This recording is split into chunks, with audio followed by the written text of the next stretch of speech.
Shalom, Bapak Ibu Saudara, sidang jemaat yang dikasihi Tuhan Yesus Kristus. Mari kita nyatakan segala puji syukur kita kepada Allah yang kita sembah dalam Tuhan Yesus Kristus. Di tengah merebaknya virus corona yang mencekam, membuat begitu banyak orang yang memiliki rasa takut. Namun Tuhan tetap memberikan kita kekuatan sehingga kita dimampukan oleh Dia untuk tetap memiliki semangat, menjadi pribadi-pribadi yang taat dan setia di dalam kasih setia Tuhan. Hari ini kita datang dengan segala kerendahan hati. Kita mau beribadah, memuji, membesarkan, serta mengagungkan Dia, Raja dari segala raja. Mari saya persilahkan setiap kita yang hadir, rendahkan hati kita di hadapan Tuhan. Tundukkan kepala, mohon pimpinan penyertaan kuasa Roh Kudus. Pertolongan kepada kita ialah di dalam nama Tuhan yang menjadikan langit dan bumi, yang memberi kesetiaan, anugerah kesetiaan untuk selama-lamanya kepada Allah Bapa kita, Tuhan Yesus Kristus. Amin. Mari kita datang dengan segala kerendahan hati, kita agungkan Dia, Raja dari segala raja, dengan sebuah pujian. Mulia, sembah Raja mulia.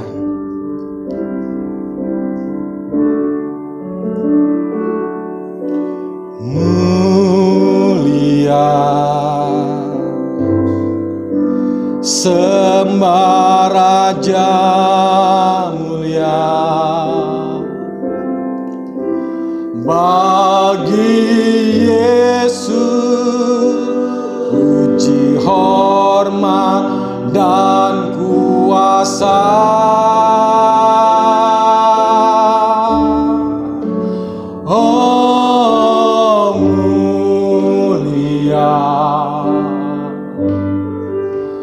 Agung kerajaannya,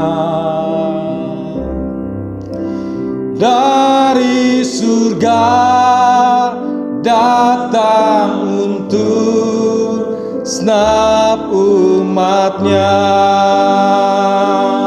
Dipuji, ditinggikan namanya Yesus, dipuji, ditinggikan namanya Yesus.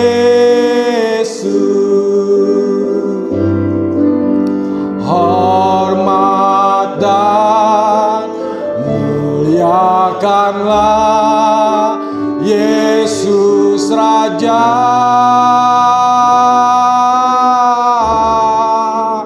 Oh, mulia, sembah Raja mulia. Dia telah mati, Dia telah mati, dibangkitkan. Dialah Raja, Dia telah mati, dibangkitkan. Dia telah mati, dibangkitkan. Dialah Raja, Dia telah mati, Dia telah mati, dibangkitkan. Dialah Raja. Haleluya. Bapa kami di surga, kami nyatakan syukur kami kepada Engkau Tuhan atas pimpinan penyertaan-Mu, kasih setia-Mu, kebaikan demi kebaikan yang terus Tuhan karyakan dalam setiap kehidupan hamba-hamba-Mu Tuhan. Karena Engkau tahu Bapa, tanpa Engkau kami bukanlah siapa-siapa, tanpa Engkau kami bukanlah apa-apa Tuhan. Hari ini kami nyatakan syukur kami, kalau kami memiliki semangat yang luar biasa, kami dapat memiliki satu antusias yang luar biasa untuk kami tetap datang menghadap tata kudus-Mu. Kami yakin dan percaya Tuhan, ini semua karena campur tangan Tuhan, ini karena kekuatan daripada Allah yang menyertai dalam setiap kehidupan kami. Hari ini kami beribadah kepada Engkau Tuhan. Urapi setiap roh jiwa dan tubuh kami, layakan kami Tuhan, agar setiap kami yang hadir boleh mendapat lawatan Allah yang luar biasa, sukacita, damai, sejahtera daripada Engkau. Kami siap beribadah dalam kasih setia Tuhan. Hanya di dalam nama-Mu kami berdoa dan mengucap syukur. Mari setiap kita beribadah, setiap kita katakan amin. Sidang jemaat yang kasih Tuhan, Saat lagi kita akan mendengarkan apa yang menjadi isi hati Tuhan yang akan kita dengarkan secara bersama-sama.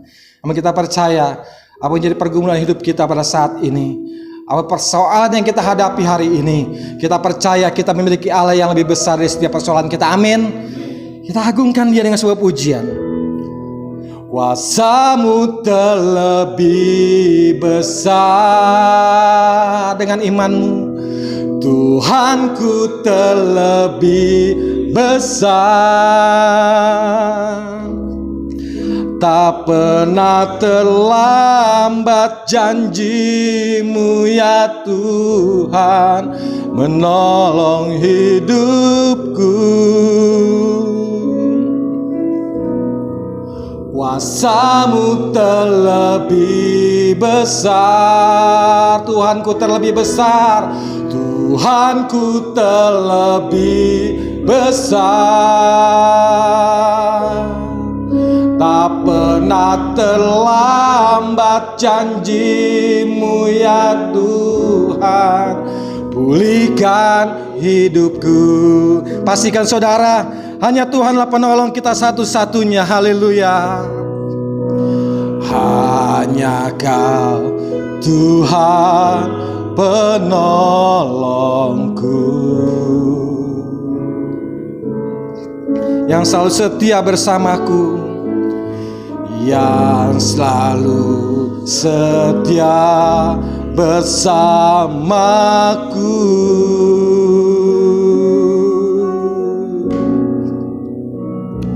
Kasih-Mu yang sanggup mengubah kehidupanku.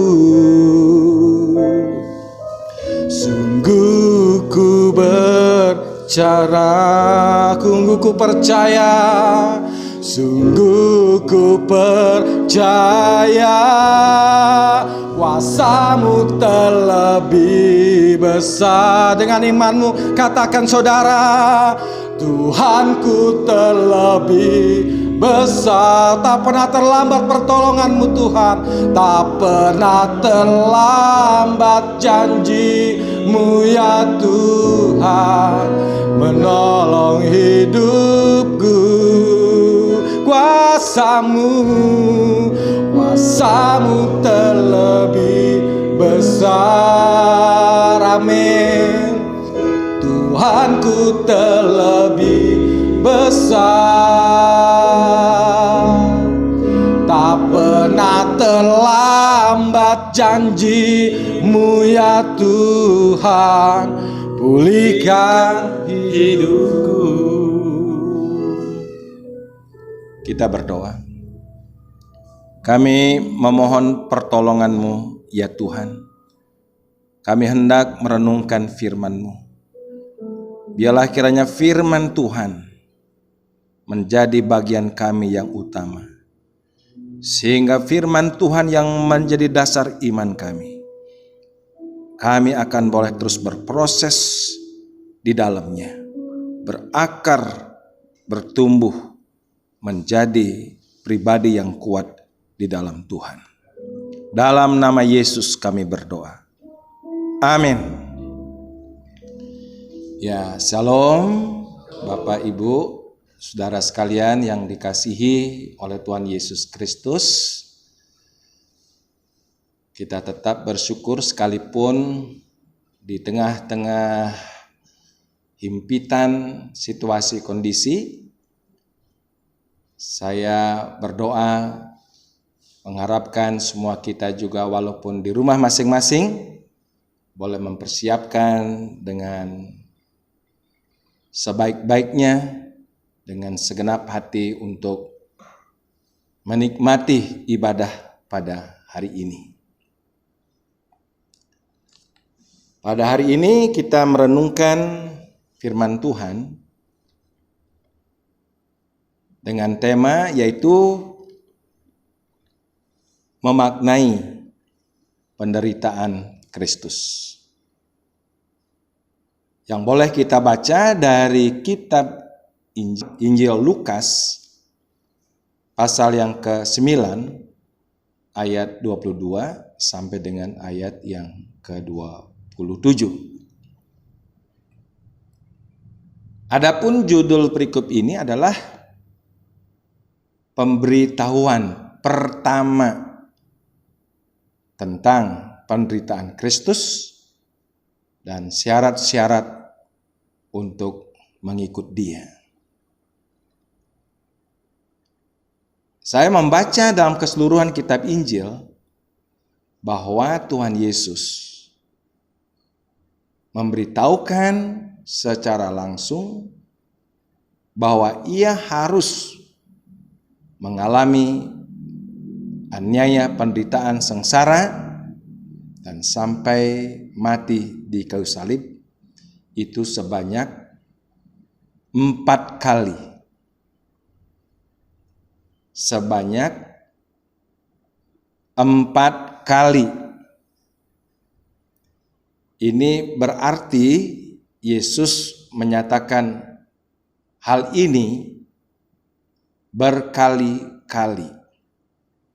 Secara langsung, secara literal, apa adanya, tidak usah ditafsir lagi. Yesus memberitahu secara jujur kepada para murid di waktu itu. Apa maksudnya? Yesus sangat berkepentingan memberitahukan hal ini. Karena memang ini adalah menjadi satu puncak rencananya untuk menggenapkan rencana Bapa di dalam dirinya. Ini merupakan puncak penggenapan rencana Bapa. Karena itulah hal ini menjadi begitu sangat penting. Dan kita pun harus memperhatikannya dengan seksama. Sampai-sampai karena saking pentingnya Yesus harus memberitahu sampai 4 kali. Pasti dengan satu tujuan supaya para murid ini bukan sekedar hanya jelas. Bukan hanya sekedar mengerti atau memahami.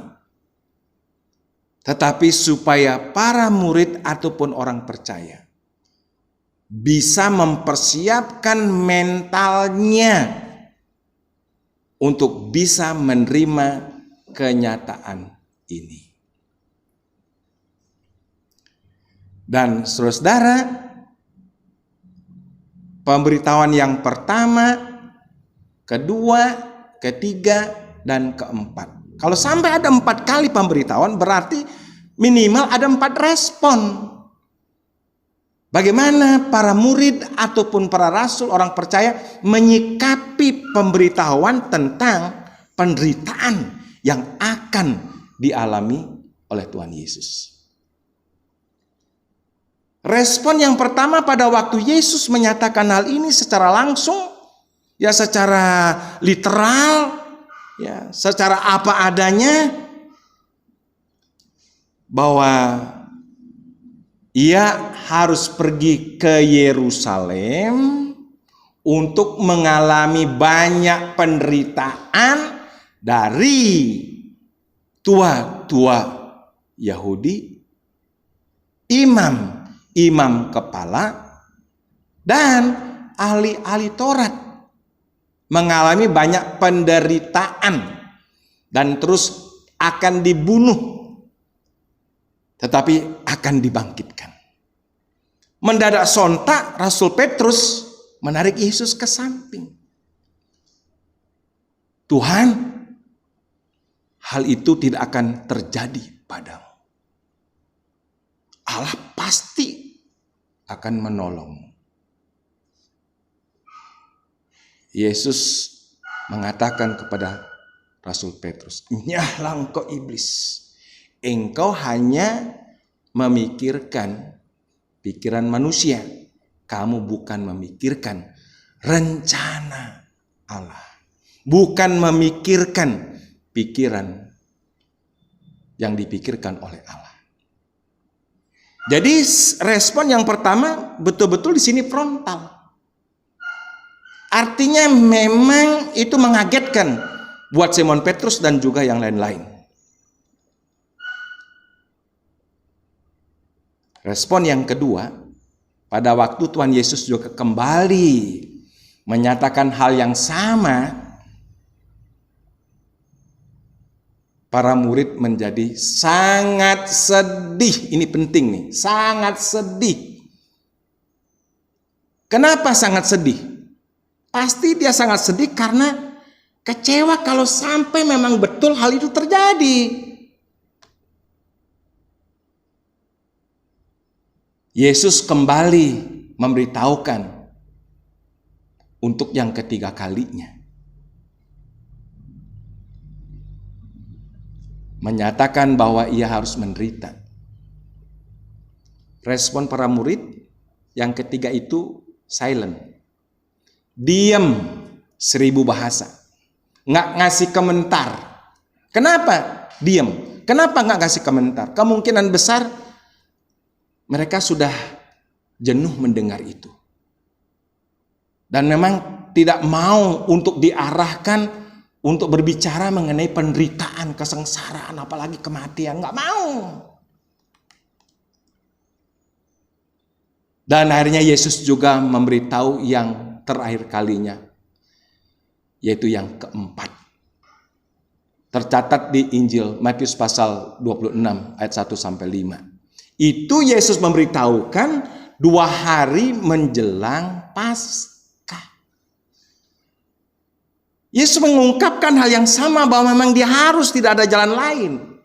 Bahwa anak manusia harus mengalami banyak aniaya, sengsara, dan harus dihukum mati. Para murid mencoba memperhalus sebagai satu respon atas apa yang dikatakan Yesus. Guru, jangan sampai inilah menjelang perayaan nanti timbul keributan. Artinya bahwa para murid ingin berusaha mengulur waktu, ingin meng-cancel. Ya. Jadi dari 4 respon ini saya mengambil satu konklusi ataupun kesimpulan bahwa sesungguhnya bahwa mereka sangat tidak siap untuk menerima kenyataan bahwa Yesus harus menderita sengsara, aniaya, dan harus mati di kayu salib. Saudara, kenapa demikian? Karena mereka, yang saya renungkan bukan perkara mereka tidak ngerti. Secara pemikiran mereka ngerti. Tetapi persoalannya adalah mereka ini tidak mau ngerti. Itu beda loh. Tidak ngerti dengan tidak mau ngerti. Tidak mau ngerti ini berarti bahwa dengan sikap yang tegas, dengan hati yang keras, bahwa mereka menolak itu yang namanya penderitaan, yang namanya nanti dicaci maki, yang namanya itu nanti akan disesah, yang namanya itu nanti kematian. Mereka nggak mau dengar. Kenapa? Karena mereka sudah memiliki satu pemikiran yang bulat. Memiliki tujuan yang tertentu untuk apa mereka ikut Yesus. Saudara, mereka hanya mau mengenal Yesus sebagai pengajar yang hebat. Sesudah Yesus mengajar di Matius 5, Matius 6, Matius 7, dan pada Matius 7 ayat 28 ada dikatakan kesan pendengar. Semua orang yang mendengar pengajaran Yesus itu menjadi takjub. Menjadi takjub. Dan oleh pengajarannya membawa pengaruh yang sangat luar biasa kepada masyarakat Israel pada waktu itu. Dari masyarakat atas, tengah, sampai ke bawah, sampai di pelosok-pelosok. Para murid mempunyai tujuan menggunakan pengaruh Yesus ini. Dan ditambah lagi, selain Yesus pengajar yang begitu sangat luar biasa, spektakuler, disertai diteguhkan lagi dengan musisat. Yesus ini adalah pelaku musisat terbesar dalam sejarah manusia. Saya ambil salah satu komentarnya. Pada waktu Yesus meneduhkan angin ribut, di mana para murid yang bersama-sama naik perahu kena angin sakal, mereka menjadi ketakutan. Akhirnya Yesus bangun dari buritan dan memerintahkan angin topan itu teduh. Dan betul-betul angin topan itu teduh. Apa kesan para murid? Siapa gerangan orang ini? Angin dan danau pun menjadi teduh. Heran. Wah, mereka kagum. Luar biasa. Saudara, dengan hal inilah mereka melihat pribadi Yesus. Tidak ada pribadi seperti dia. Saya pikir ini satu respon yang positif. Kalau artinya bahwa tidak ada pribadi seperti Yesus. Tapi tujuannya yang salah.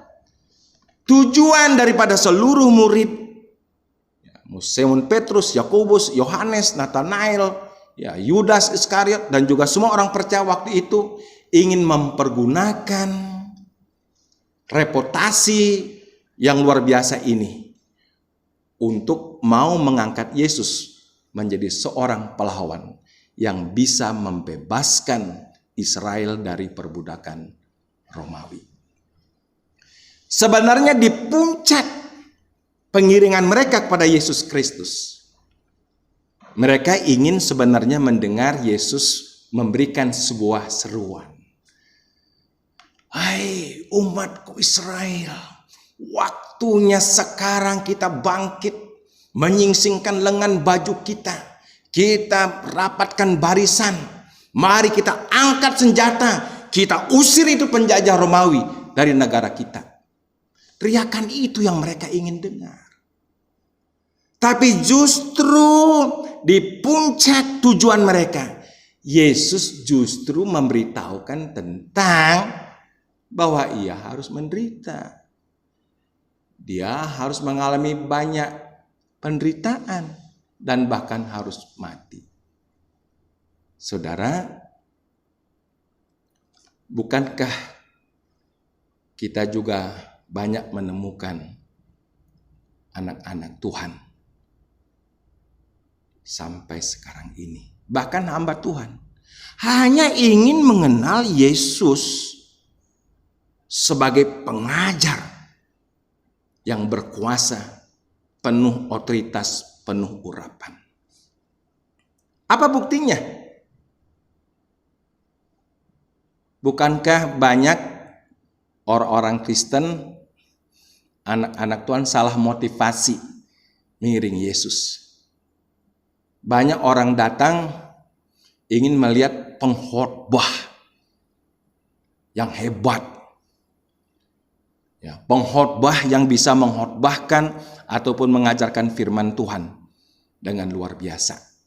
Apalagi kalau pengkhotbah yang bisa memberikan pengajaran yang humor, lucu-lucu. Saya perhatikan di YouTube, kalau ada penyampaian firman Tuhan yang sifatnya lucu, wah, itu yang mengakses atau yang nonton bisa ratusan ribu sampai jutaan. Ada orang menyampaikan firman Tuhan lewat WA. Temanya mungkin tentang doa misalnya. Wah, banyak ngasih respon. Wah, firman Tuhannya keren. Terima kasih ya. Firman Tuhannya keren. Terima kasih ya. Banyak orang kasih komentar atau menjadi komentator tentang, wah, firmannya dahsyat ya. Firman Tuhannya hebat ya. Sangat memberkati ya. Tapi cuma komentar doang, firman Tuhan hebat. Saudara-saudara, sebenarnya firman Tuhan mau disampaikan yang oleh pengkhotbah hebat ataupun mungkin oleh orang yang sederhana. Bahkan saya berani meyakini bahwa firman Tuhan, Alkitab dibuka, dibaca dalam terang Roh Kudus, pasti memberkati. Firman Tuhan itu pasti hebat dan dahsyat. Setiap perkataannya itu pasti dahsyat luar biasa. Mau disampaikan oleh orang sederhana maupun oleh satu pengkhotbah yang hebat. Saudara, bukankah sekarang ada banyak gereja hanya mau mengenal Yesus lewat pengajarannya, terus dikasih ancungan jempol, terus CC, terima kasih, hanya komentar doang. Saya sudah perhatikan juga dalam pelayanan, banyak di jemaat memberi komentar. Ada misalnya doa itu jangan seperti orang minum obat. Kalau memang sakit kita minum obat. Banyak orang Kristen berdoa. Kalau lagi ada masalah baru berdoa, nggak ada masalah nggak berdoa. Komentarnya banyak banget. Cuma komentar doang, tapi doa nggak datang. Nggak betul-betul ingin berdoa. Itu contoh salah satu.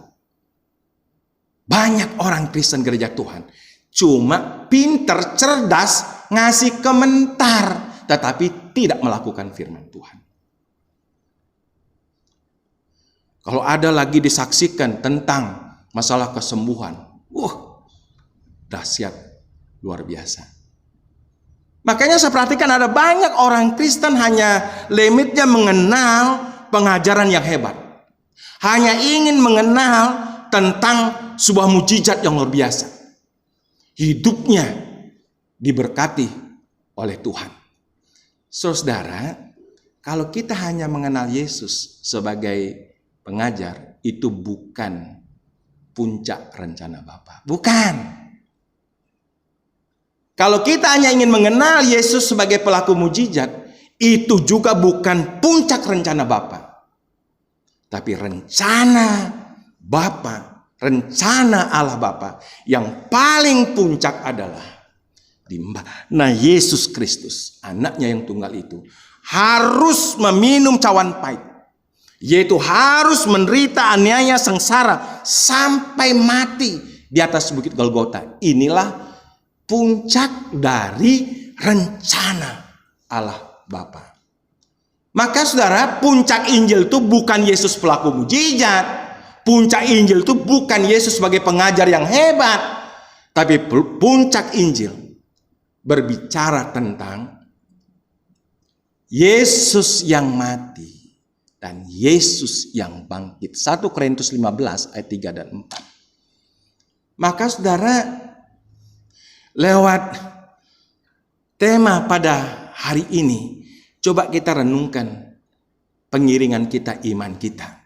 Seringkali iman kita tuh hanya terbatas kalau mendengar pengajaran-pengajaran yang enak di telinga, yang cocok di perasaan, yang cocok dengan kehendak kita. Terus kita mengatakan bahwa kita diberkati, kita ngasih anjungan jempol, dan terus kita mengatakan terima kasih. Seringkali bahwa limit iman kita tuh hanya sekedar iman mujizat. Hanya ingin melihat perkara-perkara yang ajaib menurut pandangan kita. Saudara, kalau sampai di sini limit iman kita, saya percaya, maka kita pun pasti akan tereliminasi. Makanya saudara, mari pengenalan kita jangan berhenti kepada pengajaran firman Tuhan. Karena itu pengenalan kita jangan berhenti hanya kepada Yesus yang melakukan pengajaran yang luar biasa. Dan juga pengenalan kita jangan berhenti pada Yesus sebagai pelaku mujizat. Mari pengenalan iman kita harus sampai pada klimaknya, sampai kepada puncaknya, yaitulah kita mengenal Yesus yang menderita sengsara, aniaya sampai mati di kayu salib. Dan Yesus yang bangkit daripada kematian, mengalahkan kuasa maut, mengalahkan kuasa kubur, mengalahkan kuasa setan. Dan oleh kebangkitannya, dia memberikan kemenangan kepada setiap orang yang percaya kepadanya. Nah, saudara, kita perlu memperdalam untuk apa dia harus menderita, untuk apa dia harus mati. Secara singkatnya, saudara, Yesus harus menderita sengsara dan dia mati adalah untuk menebus dosa-dosa kita manusia yang percaya. Jadi penderitaannya ada tujuan, kesengsaraannya ada tujuan, kematiannya ada tujuan. Saudara, iblis pikir kalau Yesus mati habis perkara. Justru dengan Yesus menyerahkan nyawanya, dia mati. Lewat kematiannya, dia menyelesaikan seluruh hutang dosa kita. Tapi Yesus tidak mati seterusnya. Dia bangkit daripada kematian. Kalau dia mati terus berarti dia ditelan dengan kematian. Tapi kitab suci mencatat Yesus mati pada hari yang ketiga, dia bangkit. Berarti dia menang, dia mengalahkan kubur, mengalahkan kematian, mengalahkan kuasa maut, mengalahkan kuasa iblis. Makanya saudara, Yesus yang menderita, mati, dan bangkit, di dalam namanya ada keselamatan kekal, ada hidup yang kekal. Nah saudara, mari kita juga memaknai penderitaan Kristus di dalam hidup kita. Makanya Yesus bukannya sekonyong-konyong ngasih tahu, tidak. Yesus juga memberitahu ini dalam rencana yang betul-betul sistematik. Rencana ya yang betul-betul harus dimengerti oleh para murid. Makanya dalam pengajarannya itu, saudara, lengkap. Kalau kita ambil contoh di Matius pasal 5 tentang berbahagia. Ayat 1 sampai 12. Ya, dimulai dengan berbahagialah orang yang miskin karena mereka mempunyai kerajaan surga. Berbahagialah orang yang berduka cita karena mereka akan dihibur. Berbahagialah orang yang lemah lembut karena mereka memiliki bumi. Berbahagia seterusnya. Nah, puncak khotbah Yesus berbahagia ini adalah ayat 10 sampai 12. Apa puncak khotbahnya? Berbahagialah jika kamu dianiaya karena kebenaran. Pada ayat 10, berbahagialah kamu jika karena aku kamu harus dianiaya. Karena demikianlah nabi-nabi sebelum kamu. Lihat di sini. Artinya bahwa klimaks khotbah Yesus itu adalah dia berbicara tentang penderitaannya. Jadi kalau kita yang mau percaya ikut Yesus harus siap juga, jangan kaget, harus siap untuk mengalami aniaya penderitaan oleh karena apa? Iman kita kepada Yesus Kristus. Makanya saya bilang, puncak pengenalan iman kita jangan orientasinya sekedar berkat materi. Jangan orientasinya sekedar berkat kesehatan. Jangan orientasinya sekedar berkat rohani, sekalipun itu firman Tuhan. Wah, kita kagum-kagum, cuma kagum-kagum doang, tapi nggak melakukan firman Tuhan. Tereliminasi. Kita pasti akan tidak siap menghadapi penderitaan. Tapi kalau iman kita terus masuk ke dalam penderitaan Yesus, kita boleh menyatu dengan kesengsaraannya, boleh menyatu dengan penderitaannya, bahkan menyatu dengan kematiannya. Kita pasti akan mendapat bagian dalam kemenangannya. Karena itu bagi kita orang Kristen yang mengenal Yesus sampai kepada puncak rencana Bapa dalam kesengsaraan, penderitaan, dan juga kematiannya. Kita nggak kaget menghadapi hidup ini. Kita mungkin susah menderita oleh karena urusan makan dan minum. Nggak kaget. Haleluya. Puji Tuhan. Kalau kita juga mengalami mungkin kesusahan karena urusan sakit penyakit, kita juga tidak perlu kaget, kita akan betul-betul siap menghadapi hal ini. Makanya saudara, memaknai penderitaan Kristus tidak cukup hanya kita mengerti dalam akal. Tidak cukup hanya kita mungkin memperkatakan tentang penderitaan Kristus. Tapi kita mari betul-betul masuk dan alamin ini, supaya kalau seandainya kita mengalami kesulitan, kesukaran, aniaya, penderitaan, apapun juga itu dalam iman percaya kita sama Yesus, kita takkan pernah mundur. Terpujilah nama Tuhan. Tuhan Yesus memberkati kita semua. Mari kita berdoa.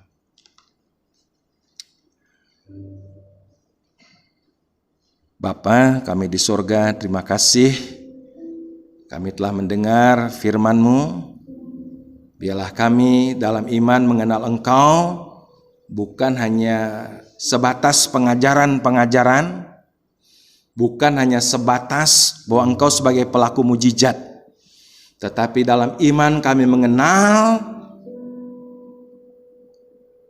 sampai kepada hal yang paling dalam, sampai kepada yang paling puncak. Kami mengenal Engkau yang sengsara aniaya dan mati bagi kami orang-orang berdosa. Terima kasih Tuhan firman-Mu. Biarlah kiranya kami betul-betul diberkati melalui kami merenungkan tentang penderitaan-Mu bagi kami orang-orang yang berdosa. Terpujilah Allah kami kekal. Dalam nama Yesus kami berdoa. Amin. Persilakan kepada WL. Jemaat yang dikasih Tuhan Yesus Kristus, demikianlah taburan benih firman Tuhan yang telah Tuhan hantarkan untuk setiap kita umat yang dikasihinya. Hari ini kalau kita boleh diberkati oleh kebenaran firman Tuhan. Terima kasih untuk hamba-Nya Bapak Gembala Sidang yang kami kasihi, ialah menyampaikan firman Tuhan. Biarlah senantiasa Tuhan memberkati dalam setiap pelayanan. Baik Bapak Ibu Saudara yang dikasih dalam Tuhan, kita boleh mengucap syukur oleh karena pimpinan penyertaan kuasa Roh Kudus. Kita boleh ada di penghujung akhir ibadah pada pagi hari ini. Biarlah kita terus nyatakan segala syukur kita kepada Allah yang mengasihi hidup kita. Kita kembali memuji Tuhan dengan sebuah pujian bagi Dia. Dia Yesus yang telah mati untuk setiap kita, orang-orang yang berdosa. Dia Yesus telah mati bagiku. Dia Tuhan selamatkan jiwaku. Bagi Dia pujianku tak dapat ku balas kasih-Nya. Dia angkat ku jadi anak-Nya. Beri damai di dalam hidupku. Bagi Dia sembahku. Hanya Dia segalanya bagiku. Bagi Dia segala pujian, hormat serta syukur kekal selamanya.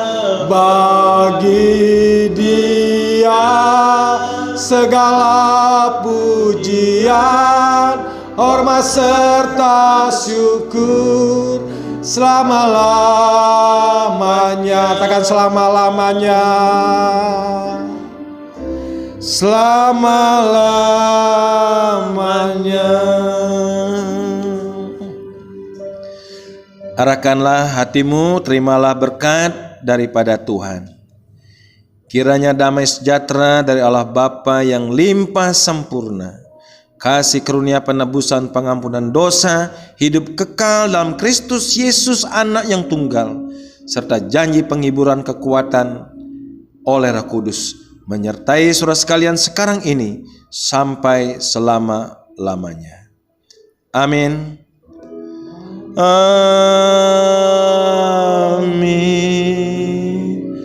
Amin. Amin.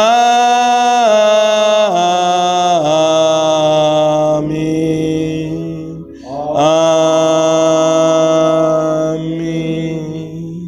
Tuhan memberkati kita semua. Haleluya.